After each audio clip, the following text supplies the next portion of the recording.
Good morning, everybody who's ready to jump in and study about love. We are on day 25, and we're going to check out James 1:12.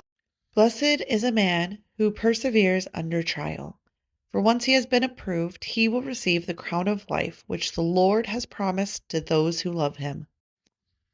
So my observations kind of hit me. I was going to look up what the verse means to get a better understanding.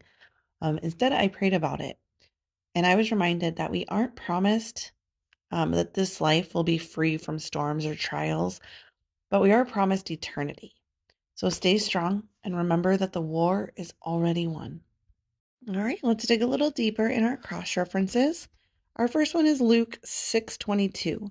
Blessed are you when men hate you and ostracize you, and cast insults at you and spurn your name as evil for the sake of the Son of Man. Next is James 5:11. Behold, we count those blessed who endured.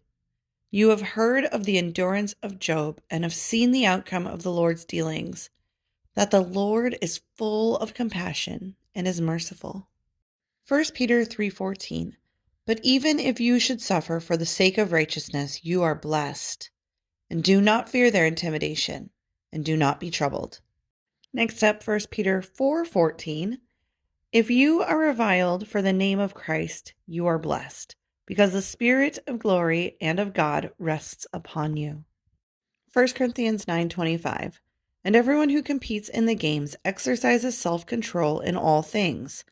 They then do it to receive a perishable wreath, but we an imperishable. Exodus 26. But showing loving kindness to thousands, to those who love me and keep my commandments. James 2:5. Listen, my beloved brethren. Did not God choose the poor of this world to be rich in faith and heirs of the kingdom, which he promised to those who love him? 1 Corinthians 2:9. But just as it is written, things which eye has not seen, and ear has not heard, and which have not entered the heart of man, all that God has prepared for those who love him. And that's quoted from Isaiah 64:4 and 65:17. And finally, 1 Corinthians 8:3. But if anyone loves God, he is known by him. There's a lot to unpack in these verses, but it's a great reminder that if we love God, then our eternity is assured. So all of these things that happen on this earth, if we're hated, if we're persecuted, if we go through storms and trials, that's okay.